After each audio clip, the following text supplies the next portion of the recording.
Hi hello வணக்கம் and welcome to our channel. இன்றைக்கி பார்த்திங்கன்னா நாங்கள் ஒரு வேண்டுதலுக்காக கோயில் போயிருந்தோம் போட்டு நல்ல வீடியோ, அதோட கண்டினியூவேஷன் தான் இது. நாங்கள் அப்படியே அங்கே பக்கத்துலேயே தஞ்சாவூர் கோயிலுக்கு போனோம்.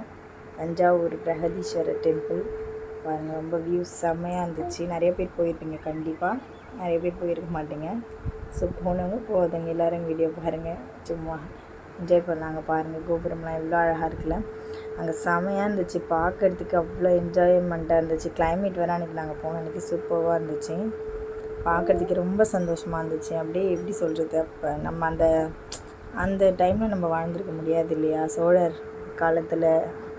அப்போ நம்மளால் வாழ்ந்துருக்க முடியாது. பட் அந்த கோயிலுக்குள்ளே போனீங்கன்னா அந்த டைமில் வாழ்ந்த ஒரு ஃபீல் கண்டிப்பாக கிடைக்குது. ஏன்னா அவங்க வாழ்ந்து முடிஞ்சு மிச்சம் மீதி இருக்கிறது அதுதான். இந்த கோவில்கள் அவங்களோட அடையாளமாக இருக்கிறது இதெல்லாம் மட்டும்தான் மிச்சம் மீதி இருக்கிறது. உள்ளே போயிட்டு நாங்கள் சிவனை தரிசனம் பண்ணோம். அவ்வளோ விஷயம் இருந்துச்சு. அப்பா இன்றைக்கி பார்க்குறது ரொம்ப கஷ்டம்னு நினச்சேன். ஆனால் அப்படிலாம் இல்லை, ரொம்ப ஃபாஸ்ட்டாகவே விடுறாங்க. சில கோவில்களில் பார்த்திங்கன்னா ரொம்ப கஷ்டப்பட்டு பார்க்கணும், நிற்கிறதுக்கே முடியாது. ஆனால் நாங்கள் ரொம்ப இல்லை, நின்ன மாதிரி இருந்துச்சு. ஜஸ்ட்டு 10 மினிட்ஸில் போய் பார்த்துட்டோம், தரிசனம் பண்ணிச்சு. ஃபாஸ்ட்டாக விட்டுகிட்டே இருக்காங்க, அதனால் ஒன்றும் அந்த ப்ராப்ளம் அங்கே இல்லை. சூப்பராக இருந்துச்சு அங்கே ஆர்கிடெக்சர்ஸ்லாம் பார்க்குறதுக்கு. எப்படிடா இப்போ நான் அதை யோசிச்சுட்டே இருந்தேன், எப்படி இப்போ அவ்வளோ மிஷின்ஸ் இருக்குது, அவ்வளோ இருக்குது. ஆனால் இப்போ கூட நினச்சா இந்த மாதிரி கட்ட முடியுமான்னு தெரியல. அப்படியே ஒரு பாறை வச்சு இப்படி செதுக்கியிருக்காங்கன்னா அது எப்படி மலைகளை வச்சு. அப்போ டூல்ஸ் கூட அவ்வளோவா இருக்காது, எப்படி இதெல்லாம் பண்ணாங்க இந்தளவுக்கு நுணுக்கமாக. அவ்வளோ ஒரு அழகுங்க பார்க்குறதுக்கு. அந்த சிற்பக்கலைகளை பார்க்குறதுக்கு அது நிறைய விஷயங்கள் இருக்குது. டைம் தான் பத்தாது அது ரசிக்கிறதுக்கு எல்லாத்துக்குமே. ரொம்ப ரொம்ப அழகாக இருந்துச்சு அங்கே இருக்க இடம் எல்லாமே. நம்ம இப்படியெல்லாம் வாழ்ந்திருக்காங்க நம்ம தமிழர்கள், இவ்வளோ அறிவோடு, இவ்வளோ அந்த எப்படி சொல்கிறது, அந்த கட்டிட திறமை இப்போ இருக்கிறத விட இன்னும் இவ்வளோ இருந்திருக்கு அப்போவே மக்களுக்கு. இப்போயாவது நிறையா எஜுகேஷன்ஸ் இருக்குது, அதுக்காக படிக்கிறோம். ஆனால் இத்தனை ஆண்டுகளாக அது இருக்குது.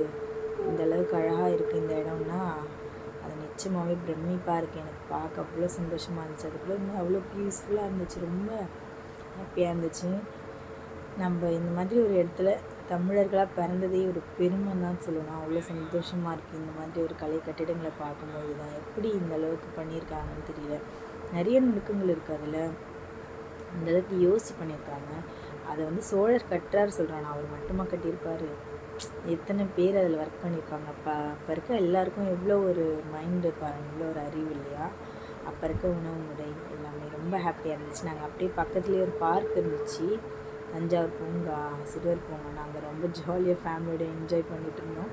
இன்னும் நிறைய இடங்கள் அங்கே இருந்துச்சு, நான் அதை கொஞ்சம் கவர் பண்ணல, இது மட்டும் முடிச்சிட்டோம். ஃப்ரெண்ட்லேயே இது பாருங்களேன், நாங்கள் எல்லோரும் ஏறி சுற்றணும், ரொம்ப ஜாலியாக இருந்துச்சு. எல்லோரும் அவங்கள மறந்துட்டாங்க பாருங்கள். பை பாய், சப்ஸ்கிரைப் பண்ணிவிடுங்க. தேங்க்யூ.